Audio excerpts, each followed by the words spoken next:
Amen. So I want to talk to you today about God is your source. God is your source. Think about that. Isipin natin ito. Think about this. You have a source. Meron kang source. You have a source of supply. Ibig sabihin ng source, yung pinanggagalingan. So ibig sabihin kung ano man ang maaaring kailangan mo, na mabubuting bagay na kailangan mo, meron kang source. Pero sino ang source mo o ano ang source mo? Think about that. God is your source. Amen. Amen. Now think about this. I want you to release your faith. Renew your mind dito sa bagay na ito. Kasi may mga pangangailangan tayo, of course. Amen po ba? Marami tayong mga pangangailangan. Minsan ang pangangailangan natin ay finances. Most of the time. Amen. Andito din yung bagay na labis na minsan ay hindi man labis na hindi man minsan ay madalas na nagpapasakit ng ulo natin. Amen. Pagdating sa finances. Pero may pangangailangan din tayong iba. May pangangailangan tayo ng kapayapaan, hindi po ba? May pangangailangan tayo ng kagalakan. May pangangailangan tayo ng pag-ibig. Sino ang nakakaalam sa inyo na you need to be loved? Amen. Meron tayong pangangailangan. Meron tayong pangangailangan. We need success. We need victory sa buhay natin. Meron tayong mga pangangailangan. Ano man ang pangangailangan natin, I'm here to tell you that you have a source na pwedeng pagdaluyan ng mga pangangailangan nito upang makarating sa iyo. Question is, who is your source? Kasi minsan sa mga pangangailangan natin, tinitignan natin yung tao, hindi po ba? Yes. Especially pag finances. Nakikita natin na maaaring ang taong ito ang siyang source ng ating finances. O kaya naman ang ating business. O kaya naman ang ating trabaho, hindi po ba? But I'm here to tell you, I'm here to say and release a good news to you that you have a source. And God, not only your business, not people, but you have a source. Not only that you have a source, but God is your source. Now think about that, and I want you to believe that God is my source.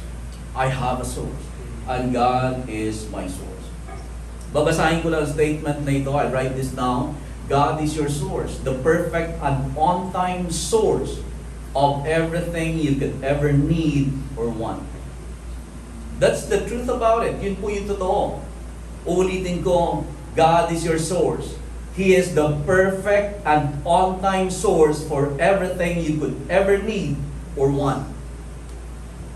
Totoo po yan. Hindi yan katahang isip.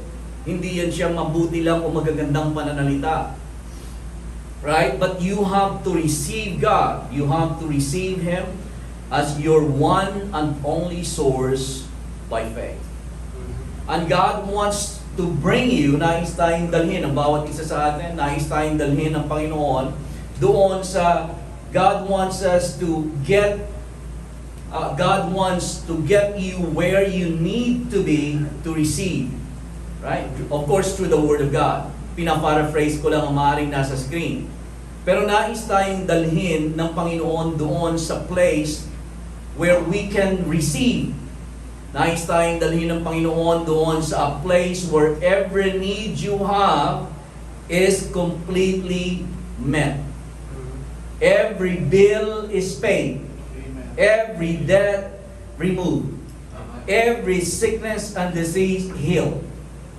God wants us to bring us to that place where we can receive na pwede tayong dumating doon, a place where every need you have is completely met.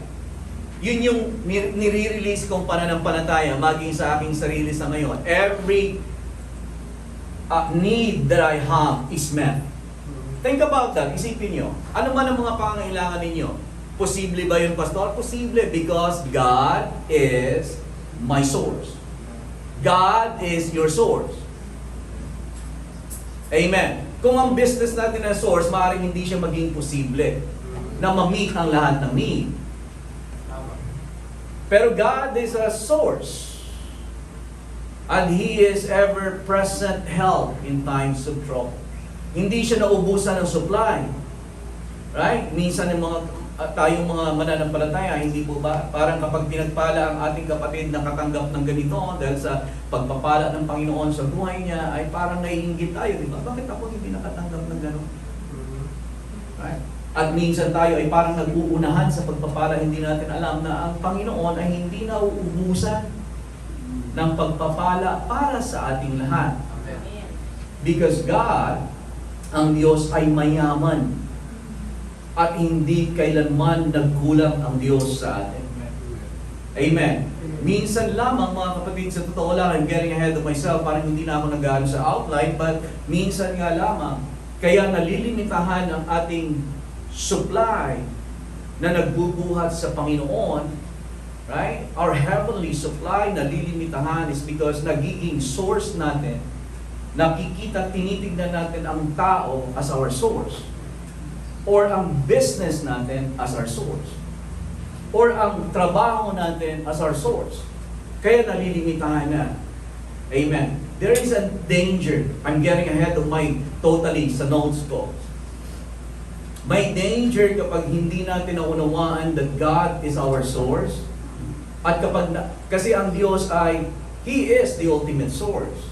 And He wants to be everything to you. He wants to supply all of your need according to His riches and glory by Christ Jesus. He is your ultimate source, the ever-present help in times of trouble. Hindi siya kailanman na late. Amen. He wants to be the one and the only source of all of us.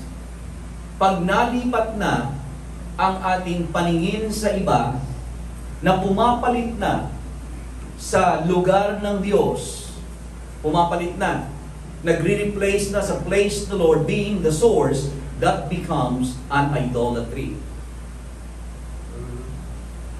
Ewan ko kung nasusundan ninyo ako. Pero kapag nalipat na ang ating tingin sa tao, na sinabi na natin, na inakala na natin na ang tao ang source ng ating supply, nalipat mo na ang place na dapat sana ang Diyos ang may place na yon sa buhay mo. Na siya yung ultimate na source ng supply mo. Kaya lang, unknowingly, nalipat mo the man becomes your idol.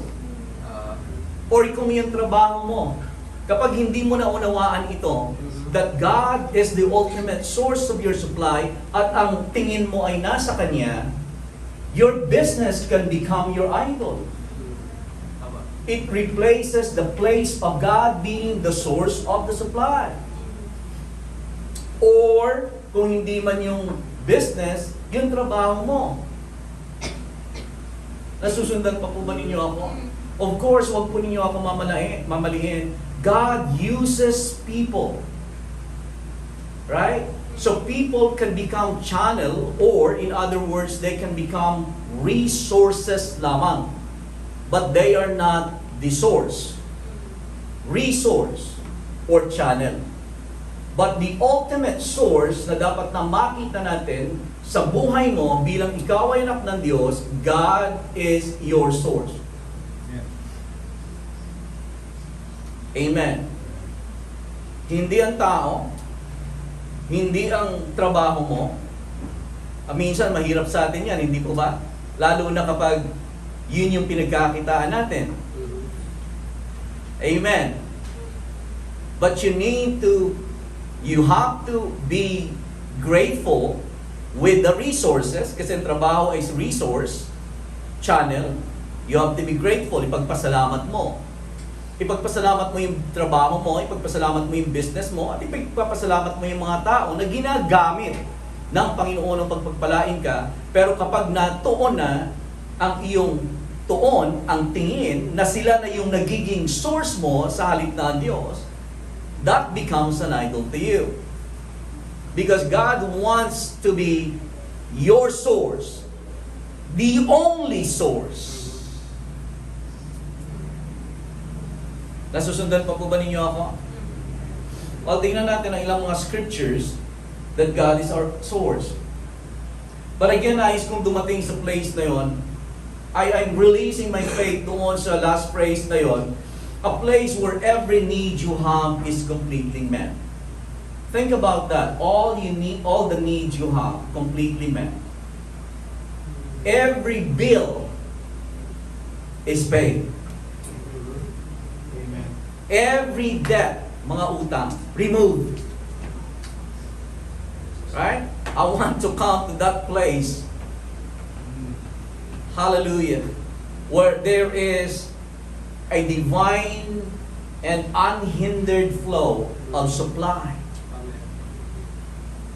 Because I believe that God is my supply, source of supply. God is your source of supply. He is your source. Amen. Tingnan natin ang ilang mga scriptures because the Lord wants to bring us to that place. Pero ang magre-renew ng ating kaisipan talaga, walang iba kundi ang salita ng Diyos. Amen. Unless our mind is being renewed, you will not be able to believe that. Kapag hindi na-renew ang isip mo, at tingin mo pa rin, tao pa rin talaga.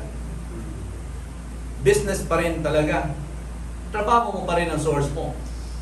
But let's be renewed by the Word of God, because once our mind is renewed by the Word of God, we can begin to act based on the Word of God. And that is where God can begin to be the only one.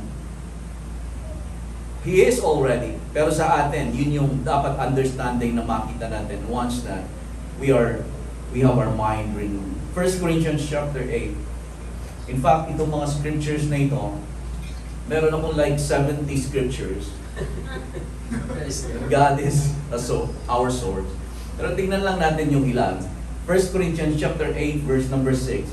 Yet for us, there is only one God, sa Amplified yan, the Father, who is the what? The source of all things, and for whom we have life, one Lord, Jesus Christ, through and by whom are all things, and through and by whom we ourselves exist. So, whom we have life. Do you realize na dito sa verse natin, sabi diyan, source of all things? Na kahit na yung hininga mo, kaya ka nagkakaroon ng hininga, kaya ka buhay ngayon, kasi mayroong source. Source siya ng buhay. Source siya ng lakas. Siya yung source. Source siya ng health. Siya yung source. Amen. James chapter 1, 16, 17. Do not be deceived, my beloved brethren. Every good gift and every perfect gift is from above. You know, I realized this nung tayo kanina ay nag-worship tayo. Right? Sa prayer din nabanggit natin. That there is, you know, ang bagay na makalangit, kayang i-access sa lupa. Sa pamagitan ng pananampalataya at ng dugo ng ating Panginoong Jesus. Think about that. Makakakuha ka ng mga bagay mula sa langit para sa pangangailangan mo. Kung kailangan mo ng hindi lamang kaligayahan, kung kailangan mo ng kapayapaan, hindi kapayapaan na pang-natural lang. Hindi kapayapaan ng mundo. Anong kapayapaan ng mundo? Halimbawa, pag meron kang pera, medyo payapa ka. Yun yung kapayapaan ng mundo. Pero ano ang mukha ng kapayapaan ng langit? Kapag meron kang kapayapaan na nagmula sa langit, anong itsura nito? Right? Ang itsura nito ay katulad nung si Jesus ay nasa bangka, ang mga disciples. May storms, may mga waves na malalaki, makikita mo si Jesus tulog. Payapa. Kasi sabi niya, let's go over to the other side. Yun yung kapayapaan na hindi nakabase sa circumstansya. Kaya nating magkaroon ng ganon. Available yun siya mula sa langit para sa atin. Paano mo ma-access yun? Biyaya ng Diyos yan sa pamamagitan ng pananampalataya mo at binayaran ng dugo.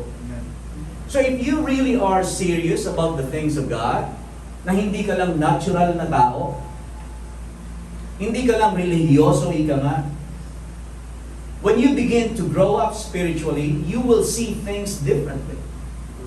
Now, makikita mo na ang langit at ang lupa, pwede mong i-access ang mga bagay ng langit na ibinigay ng Diyos sa iyo sa pamagitan ng salita ng Diyos. Makikita mo. Now, you can access not only the peace of the world, not as the world gives. Sabi ng Panginoong Jesus, my peace I give to you. My peace I live with you. Not as the world gives. Kapayapaan ko ay binibigay ko sa inyo. Right? So we can have that peace. James chapter 1 verse number 17 sa the Passion, every gift God freely gives us is good and perfect. So ang bawat kaloob o regalo na ibinibigay ng Diyos sa atin, freely, walang bayad. Pero hindi na nangangahulugan na ito ay walang halaga. Walang bayad sa atin, pero may halaga. Amen? Binayaran kasi ng dugo ni Jesus ito. Kaya sa atin, wala na siyang bayad, libre na. Pero hindi siya nangangahulugan na libre ay wala siyang halaga. Mahalaga, pero naging libre lang sa atin. Kasi binayaran ng ating Panginoong Jesus. Streaming down from the Father of lights, who shines from heaven with no hidden shadows or darkness and is never subject to change. So makikita natin ang ating Ama, ang source. Amen. Philippians chapter 4 verse 19, and my God, sa Amplified 2, and my God will liberally supply, fill to the full, your every need according to His riches in glory in Christ Jesus. Ito po ba ay mga mabubuti lamang ng mga pananalita para lamang tayo may marinig na makamot-kamot ng konti ang tenga natin at masarap pakinggan? These are truth na dapat natin i-embrace, that God, my God, will liberally or freely or malaya supply, fill to the full. Nais ng Panginoon. Do you know that God wants you full? Ayaw ng Panginoon na tayo ay half empty. Di ba? Minsan meron tayong panalangin na nagdi-desire tayo, blessed are the poor, or blessed are those who hunger and thirst for righteousness. Right? Amen po ba? Blessed thou. So nanatili tayo doon, nag-hunger na tayo, nag-hunger. Pero God doesn't want you to be just hungering. God wants you filled. Amen. Amen. So hindi lang tayo nag-hunger kay Lord na nag-hunger. Tapos yun na lang. Buong buhay natin nag-hunger lang tayo kay Lord. No, He wants us filled. Amen. Ang gustong mangyari ng Panginoon sa atin, filled tayo with the fullness of God, right? That you may be filled with all the fullness of God. Kaya huwag tayong manatili doon. It's a good place that we hunger for the things of God. But we must be filled with the things of God. Amen. Dapat merong ganon. Okay yun, magnasa ka, mag-desire ng mga bagay sa Diyos. Pero nagnanasa at nagdi-desire ka upang mapunuan. Kaya huwag ka titigil hanggang hindi ka puno.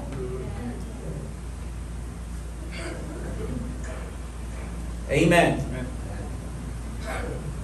Philippians 4:19 sa the Passion, I'm convinced, ito na mo yung word, fully persuaded, convinced, right? That's faith talking. I am convinced that my God will, what's the next word? Fully satisfy. What? Every need you have. Not some of your need. Yun lang ano muna natin, punuan natin yan lang muna. Kalahati lang, some of your need. I'm here to preach or teach you good news that God, regardless of your situation, regardless of your condition, spiritual condition, but because of Jesus, dahil kay Jesus, ito yung kalooban ng Diyos sa buhay mo. God will fully satisfy every need you have. That is His desire for you as His child. Pero minsan, hindi po ba, hindi natin kaya paniwalaan. Kasi Lord, ako, talaga? Eh, ito yung ginagawa ko. Lord, di naman ako karapat dapat. But that is God's desire for your life as a child of God. Not on the basis of your works, not on the basis of what you've done, but on the basis of what Jesus Christ has done. And if you will begin to embrace your identity in Christ, amen, as I am a son of God through faith in Christ Jesus, amen, that He is my Father and He wants to supply every need I have according to His riches in the glory by Christ Jesus, because God is my source. People are not my source. My job is not my source. The business that I have is not my source. I recognize that God is my source. And He will supply all my needs. According to His riches in glory, He will fully satisfy every need I have. Sabi ni Paul, kasi sabi niya, for I have seen the abundant riches of glory revealed to me through the anointed one. Hallelujah. Binabasa natin that God is your ultimate source. God is your source. He wants to be the one and only source in your life. Pero napapalitan na. Kapag, again, uulitin ko, if we don't understand that God is our source, we begin to look to people as our source. Kapag ano na nangyari? Napalitan na ang lugar ng Diyos. It has become an idol. It has to be God. Now, our eyes are on you, Lord, because you are our source. At tingnan niyo Psalms chapter 145 verse 15. The eyes of all look expectantly to you, and you give them their food in due season. You open your hand and satisfy the desire of every living thing. Anong pinapakita ng verse na yan? That God is the source. Amen. At anong response natin kapag alam natin that He is the source? We look to God. Our eyes are on you, Lord. The eyes of all look to you, expectantly to you, because we know that as we look to you, you give us food in due season. Kaya lang minsan hindi tayo nakatingin kay Lord, hindi po ba? This is minsan unknowingly yan. Kaya if we're not careful and we don't understand that God is the ultimate source, so we begin to look to people as our source.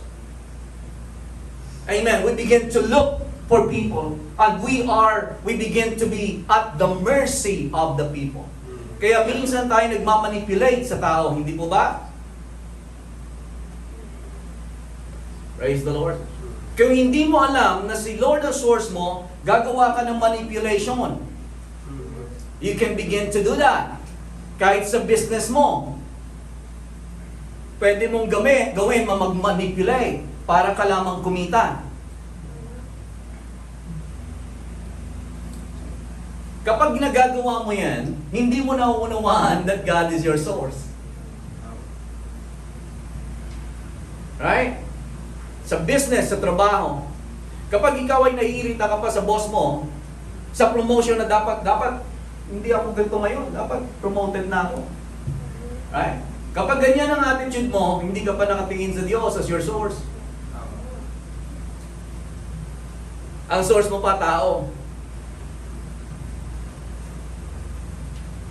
Amen. God is your source. Sabihin mo sa katabi mo, God is my source. Hallelujah. Lumingon ka sa kabila, sabihin mo, God is your source.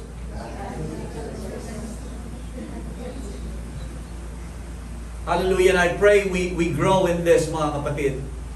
At tayo, alam ko how many times na din, di ba, natatalakay na natin ito, but let's be good at this. Na huwag tayong tumingin sa tao. God is your source. God is our source, not people. Of course, again, God uses people para pagpalain tayo. Right? I may say this, but 99% ng pagpapala na ibibigay sa iyo ng Diyos ay manggagaling sa tao. Right? Siguro 1% sa donkey o sa ano man. Right? Pero merong paraan ang Panginoon, hindi ba? Katulad ng ginawa niya, nangailangan sila ng tax para ibigay ang tax. Ano sinabi niya kay Pedro? Mamingwit ka. Right? Paglatag mo ng bingwit, may makukuha kang isda. Sa isda na yon, may sa buksan mong bibig, may pilak yon, ibayad mo. Anong ibig sabihin yan? God is the source. At anong ibig sabihin yan?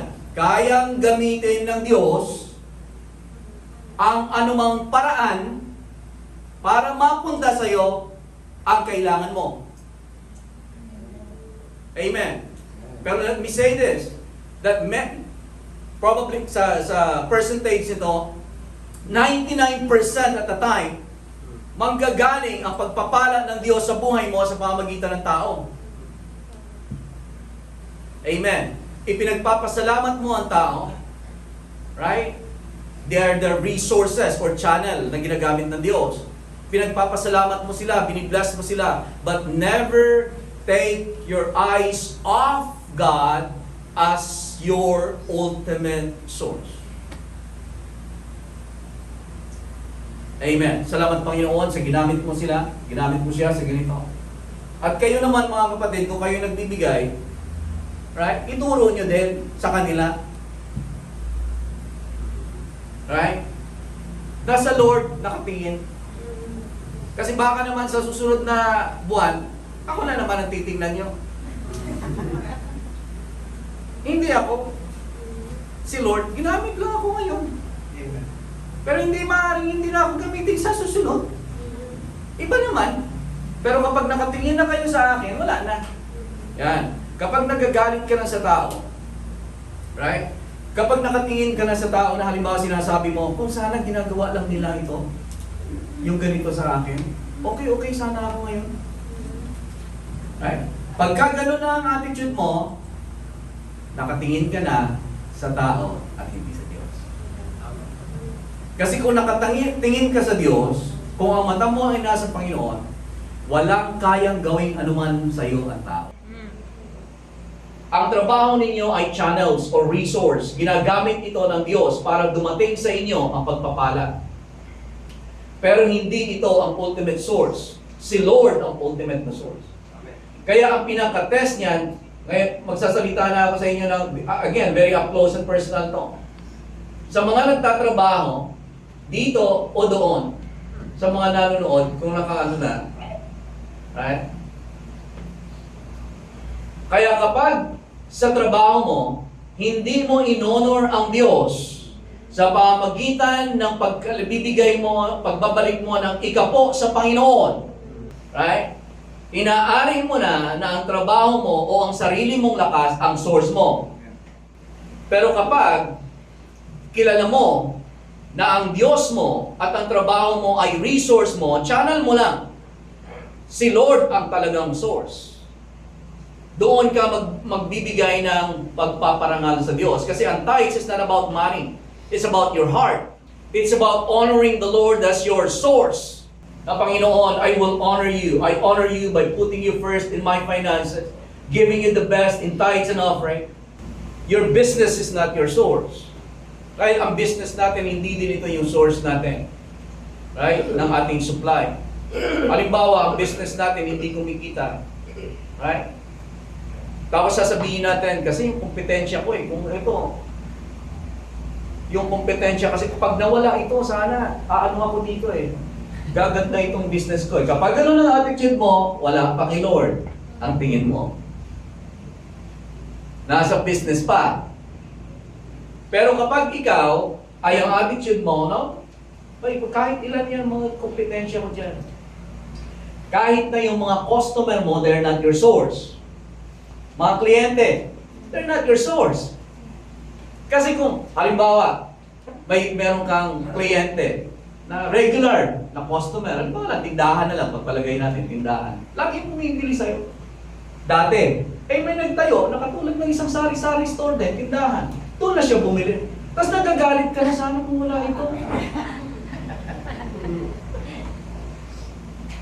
Right?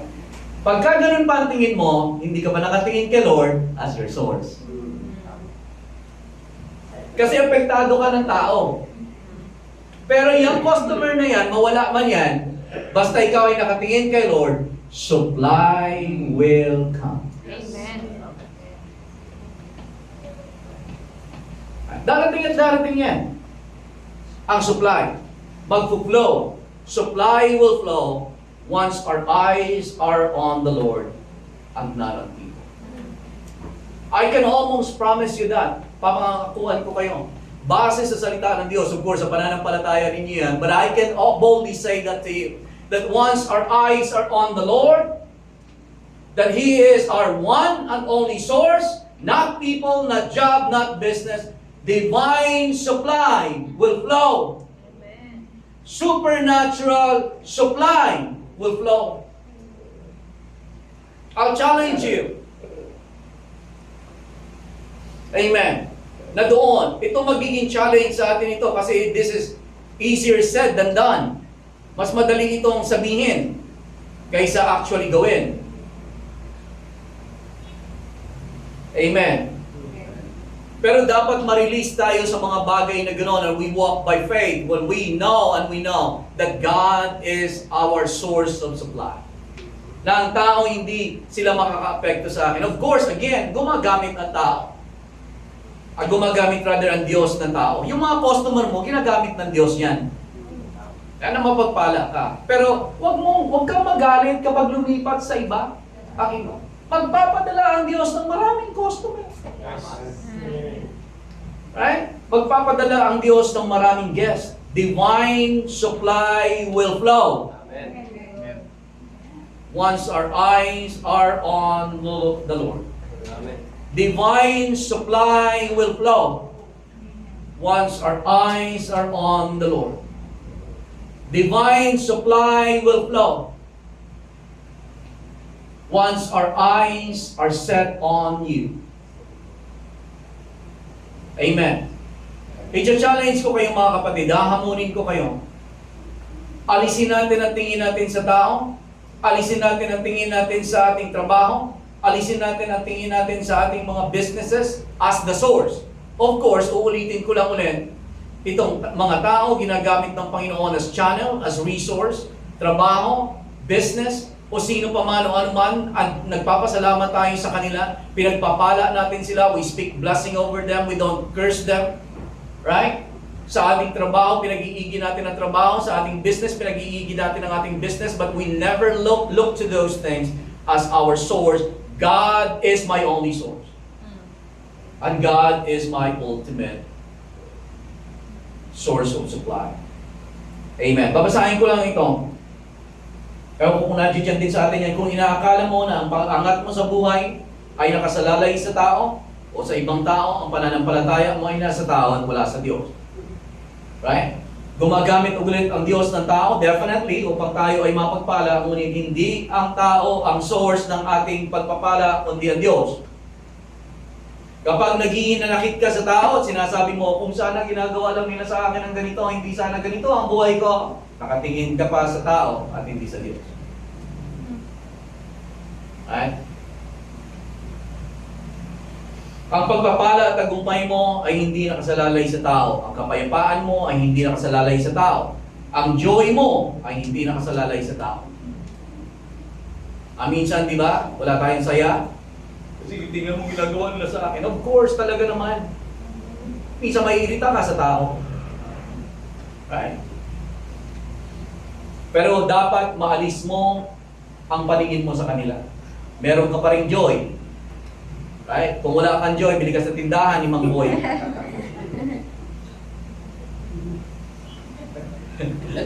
Amen. Pero kung ikaw ay nawawala ng joy, right? Nagsisignify yan, sinyales yan siya na nakatingin ka sa tao. Balik ka kay Lord. Right? Amen. Lord, in your presence, there is fullness of joy. I got joy, joy, joy. Amen. Balik ka kay Lord. Amen. Panginoon, patawarin mo ako. Nairita ako, Lord. Sorry. Kasi kung ganyan ang pamaraan natin sa buhay, gagamitin ng kaaway yan para ipanalangin mo, sana Lord, malugi sa business. Sana Lord, mahuli ng mga pulis yung mga yan. Ang papanalangin natin sa kanila, Panginoon, pakilala ka nila. Amen. At doon sa ating mga kapatiran, Lord, Father, we fill them with the knowledge of your will. All wisdom and spiritual understanding. Babasahin ko lang ito, if we don't understand that people is not your source, again, people will begin to replace the place of God in your life. Parang wala din yan, Sister Grace. In other words, they become an idol. Either tao, business, or yung inyong trabaho. God wants to be your one and only source.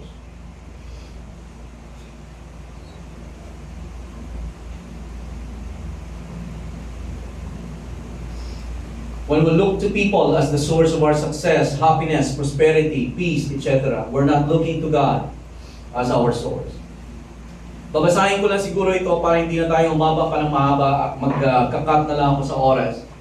But I'd like to us to go to 2 Kings na lang, 2 Kings chapter 4. Alam niyo yung 1 Kings 17:1, di ba? Ang 1 Kings 17:1 ay kung saan ay inutusan ng Panginoon si Propetang Elijah.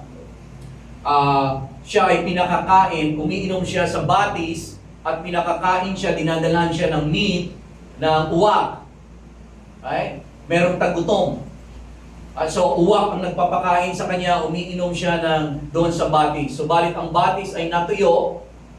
Right? Kaya sinabihan siya ng Panginoon na lumipat ka doon sa Seraphat dahil may inutusan ako doon na balo. Siya ang magpapakain sa iyo.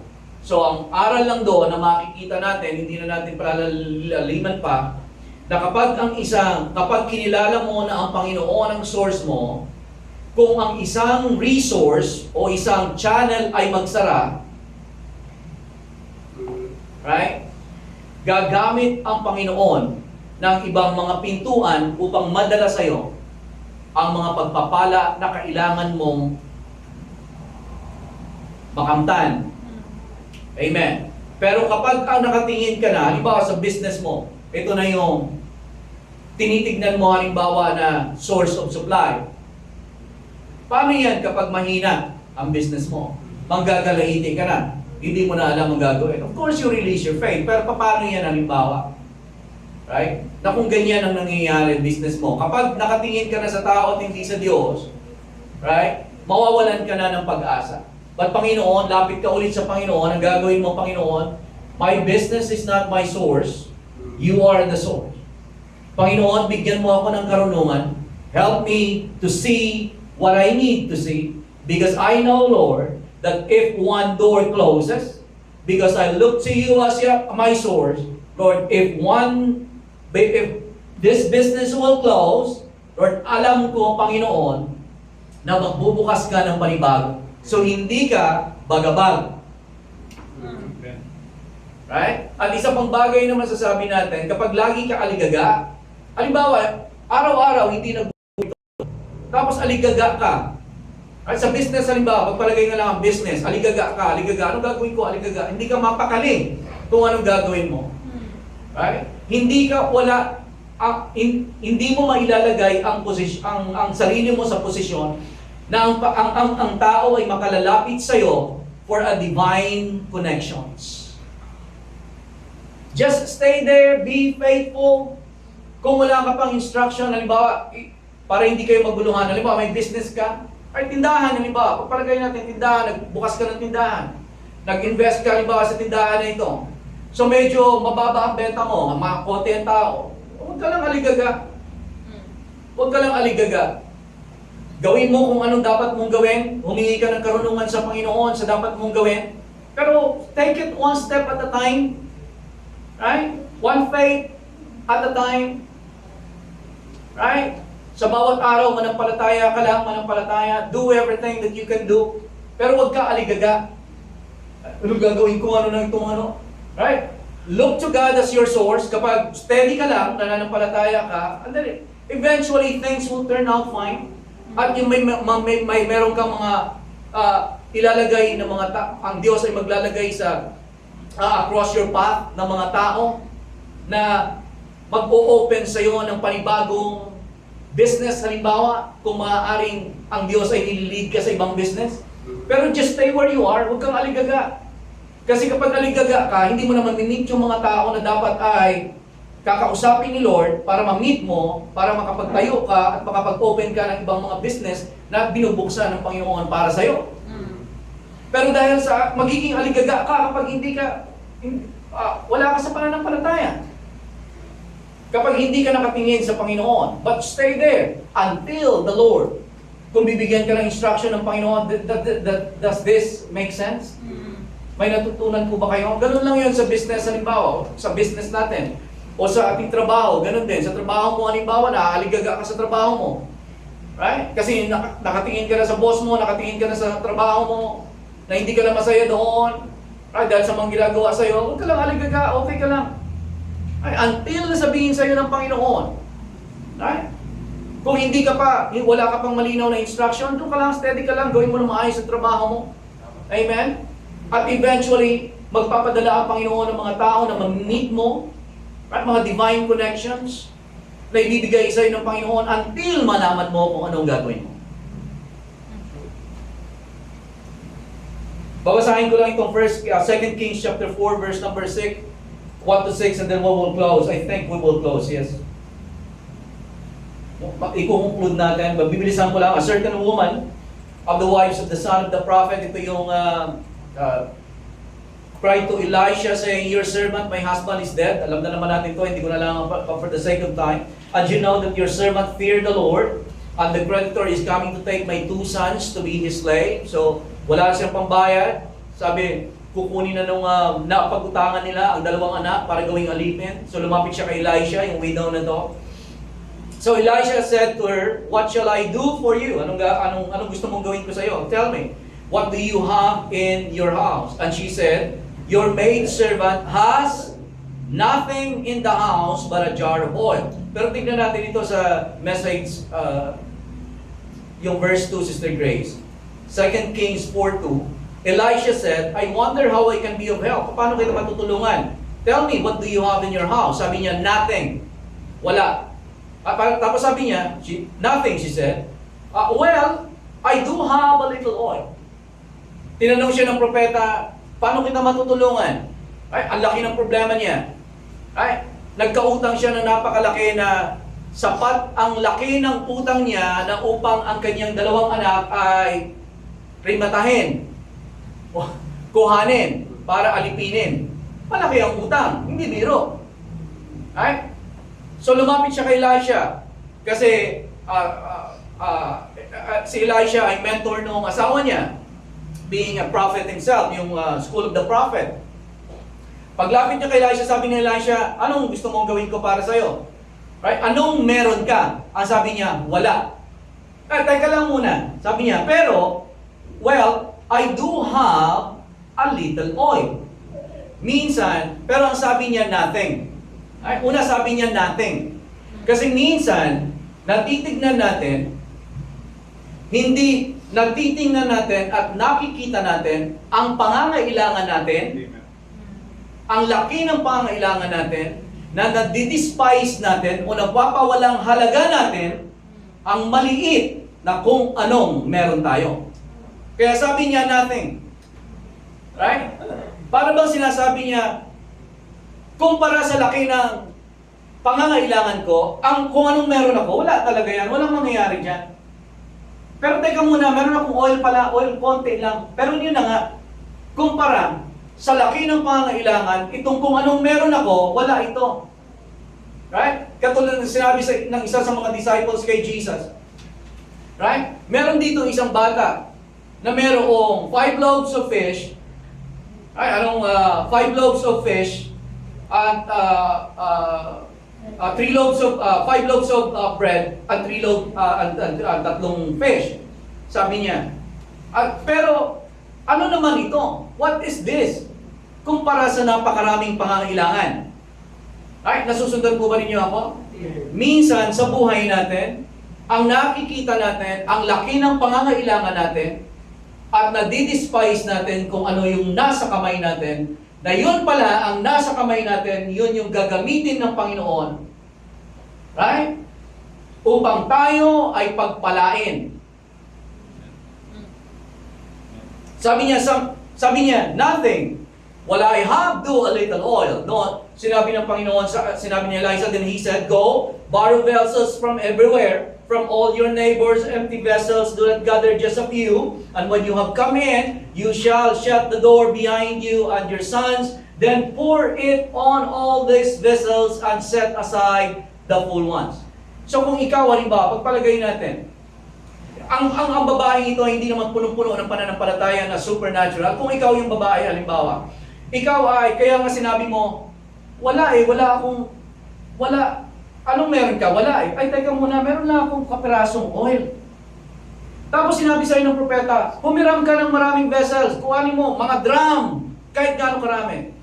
Kung ikaw ang babaeng ito, probably magtatanong ka, kasi hindi naman yan supernatural na, ibig sabihin, hindi naman yan big time na faith woman yan. Kung ikaw, kahit kaunti lang po ito, tapos anong gagawin ko doon? Sa mga mahihiram ko. At anong sense kung ililipat ko ito? Ano bang gagawin ko? Hihiram ako ng mga, halimbawa, planggana, hihiram ako ng mga jar. Anong sense kung ipalilipat-lipat yan? Kasi hindi niya pa naman alam ang mangyayari. Subalit siya ay sumunod. Amen. Obedience ang nagpangyari. Wala naman talaga sa lalagyan at wala sa oil ang kapangyarihan para mag-reproduce. Nasusundan pa po ba ninyo ako? Yes. Ang oil, wala naman yung kapangyarihan mag-reproduce. Pero nasaan ang kapangyarihan? Saan ang galing? Ang kapangyarihan na itong oil na sinalin na maliit na oil nung isinalin doon sa malaking lalagyan, ay, teka muna, hindi na uubos. Saan ang gagaling? Saan ang source ng oil na ito? Ang source ay ang Diyos. Ang susi ng hindi pagtigil ay ang pagsunod. Amen. Pero ginamit ng Panginoon ang kung anong minsan nakikita natin ng maliit na bagay kumpara sa palaki ng pangailangan mo. Amen. Kung ano ang nasa kamay mo. At ang pagsunod mo sa instruction ng Panginoon patungkol sa problema mo. Amen. Nadidespise natin yung mga maliliit. Ano ito? Tingnan mo kung ano ang meron ka. Amen. At malamang yan yung gagamitin ng Panginoon sa iyo. Maging faithful ka kung anong meron ka sa ngayon. Amen. At huwag mong maliitin ito. Amen. At tingnan mo, alamin mo ang instruction ng Panginoon sa iyo kung paano ka susuplayan ng Panginoon. But again, nais kong, I want to draw your attention na kapag nung sila ay sinasalin nila ang oil na yan, kapirasong oil, hindi nawalan o hindi naubusan, hindi tumigil hanggat sa sila ay napuno na ang lahat. Right? Saan ang galing yan? Sino ang source? If we look to God as our source, you will never run a supply. Amen. Kapag tayo ay titingin tayo sa Panginoon na siya ang ating source of supply, sasabihin ko sa atin ito, when you look to God as your source, there will be a supernatural flow. Amen. When you look to God as your source, there will be a supernatural flow. When you look to God as your source, not people, not your business, not your job, pero magiging magaling tayo dito na Panginoon, you are my source. The ultimate source of my supply. You are the source of my health. You are the source of my life. You are the source even of my breath, Lord. You are the source of my supply. You will supply all of my needs according to your riches in the glory by Christ Jesus. You are the ultimate source of my supply. When you begin to look to God as your ultimate source of supply, supernatural, there will be a supernatural flow of what you need will be supplied. masusuplayan. Healing will flow. Ideas will flow. People will come across your path. Right? Magpapadala ang Diyos ng tao sa iyo upang ang pabor ay makamtan mo sa pamagitan ng mga taong gagamitin niya. Kapag hindi ka nakatingin sa tao, nakakagamit ang Diyos ng tao upang ang pagpapala ay makarating sa iyo. Amen. God is our source of supply. Sabihin mo ulit sa katabi mo, God is your source. Amen. Maging magaling tayo. Ang challenge ko sa atin mga kapatid, hinahamon ko ang bawat isa sa atin, including myself. Let's look to God as the ultimate source of our supply. Hindi ang tao, hindi ang ating trabaho, hindi ang ating business. Tingnan natin ang Diyos bilang ultimate source of our supply. And we begin to do that, right? I believe that there will be a supernatural flow of blessings on your life na magmamanifest. Makakatanggap ka ng ideas, magpo-flow yan sa buhay mo. Healing will even flow when you begin to look to God as your supply, the supply of your health. Amen. Ideas, people will come across your path. Makakatagpo mo ang mga tao na magbibigay sa iyo ng pabor upang maranasan mo ang pagpapala ng Diyos sa buhay mo. But let us all look to God in faith. Amen. That He is the source, the ultimate source of our supply. Pinararangalan natin siya, pinupuri natin siya, at laging our eyes are ever on the Lord. Amen. And I pray na ang bawat isa sa atin ay maturuan ng Diyos na lumago tayo dito sa areang ito ng paglakad sa pananampalataya. Amen. Upang maranasan natin ang tunay na himala ng Diyos sa buhay natin. Tayo po lahat ay tumayo.